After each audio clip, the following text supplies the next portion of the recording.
Well, let's get straight to the top story tonight. With relatively little crowd support and a tough government that was not willing to negotiate, Team Anna is calling off its fast at Jantar Mantar at 5 p.m. tomorrow. After shunning politics and insisting for the longest time that his movement was not a political one, Anna Hazare has today taken the first steps to joining politics. He's talked about creating an alternative political movement, and his team's website has asked people for feedback on what kind of alternatives this should be, such as how to select credible candidates and contest without money.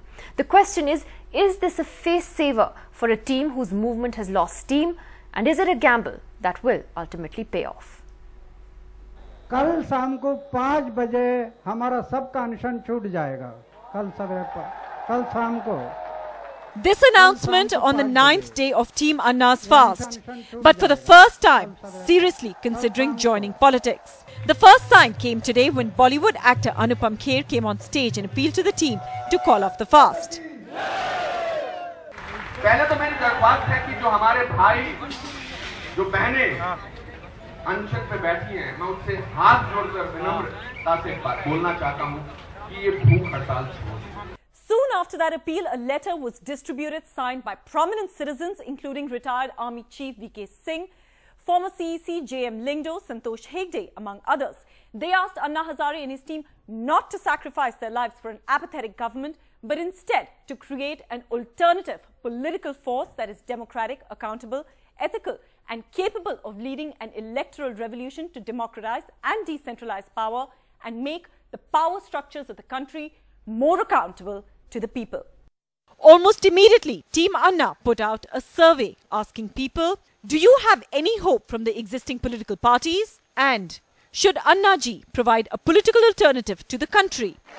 मैं अंदर नहीं जाऊंगा, बाहर रहकर जनता के लिए विकल्प दूंगा. इसके बारे में आप लोगों का क्या कहना है कि जो लोग सत्ता में जाएं वो भ्रष्टाचार ना करें, इसका क्या समाधान है? इसके बारे में भी आप अपनी राय दे तो अच्छा रहेगा. कम से कम 550 लोकसभा के मेंबर हैं, उनमें कम से कम आपके 300 से ज्यादा मेंबर भेजने पड़ेंगे. एक सीट के लिए आप 15 से 20 करोड़ रुपया खर्चा करते हैं. ये सब लोगों को चुनाव के लिए कहां से लाएंगे पैसा? कैसे करेंगे ये बिना पैसे का इलेक्शन? कह देना बड़ा आसान है, करना बड़ा मुश्किल है. सबकी मंशा भी बहुत अच्छी है, लेकिन विकल्प दिया कैसे जाएगा? उन्होंने राजनीति में आने का फैसला टेलीविजन चैनल के जरिए मुझे पता चला है कि किया है, तो अच्छा है. राजनीति में आएंगे, खुद समझेंगे क्या मजबूरियां हैं, क्या जिम्मेवारियां हैं, कितना काम करना पड़ता है, और विशेष तौर पर अगर ईमानदारी से हम राजनीति में काम करें तो आसान नहीं. The government has taken its hardest line with Team Anna so far by not engaging with them at all, despite the fact that thousands have been thronging here at Jantar Mantar over the last 9 days. Many say calling off the fast and conducting a poll asking people whether they should join politics could well be Anna's exit strategy from a place where they could not make any real headway. Reporting from Jantar Mantar in New Delhi with Kashish Gupta, Anshul Bora, NDTV. And so that brings us to our debate tonight. Anna's political gamble, will it pay off? We have a special panel joining us over the next hour.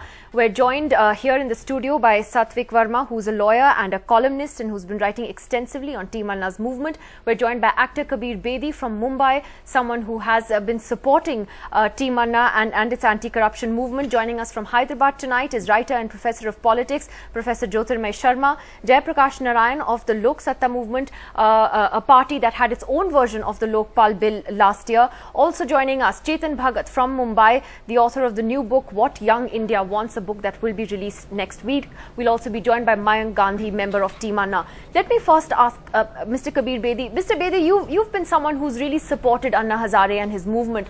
What do you think about this announcement today of the possibility that they could now enter politics? How do you feel about that?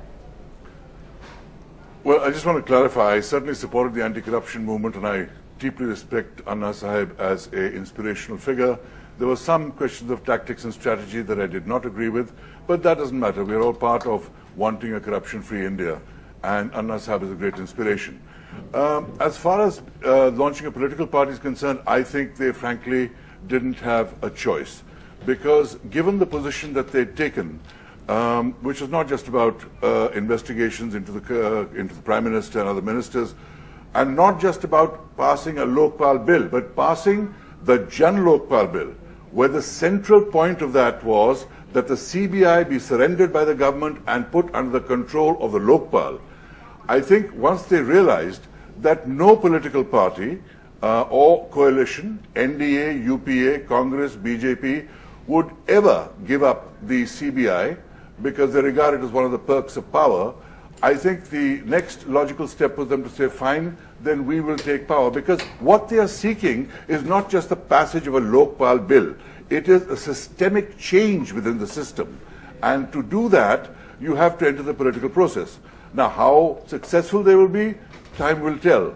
But it's a whole different ball game. They're going to be judged by completely different yardsticks. It's no longer just a one-issue campaign. They will be judged on their stand on a number of issues, what their stand is on reservations, what their stand is on environment versus industry. You think it's a good move? You think it's better to try and fight the system from within the system than try and fight it the way they've been doing now? I feel that it is a positive move. It has injected a new element into the whole electoral process of India, which was rather tired. And I think with a whole new generation coming of age, who knows what their preferences are and what are the most important issues to them, I think it is important that a new process is encouraged. And I think certainly if they choose their candidates, for instance, through the internet, an open discussion in an open, transparent, democratic way, it might lead to the world's first political party where candidates are chosen over the internet. It could be a very interesting experience, and believe me, this is not a short-term race. Even Mahatma Gandhi, with all of India behind him, took decades to throw the British out of India. So this could be a long struggle. It could be the beginning of a long process. There'll be many mistakes, but I think it's interesting and commendable that a new force has entered the political landscape. And I think it's something Anna Sahib should be commended for, even though I believe they had no other way left to them other than entering the political process. India's #1 news app just got even better. Download NDTV's new app. Fully optimized for retina display.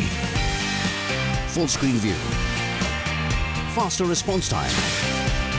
And Sudoku. NDTV's new iPad app.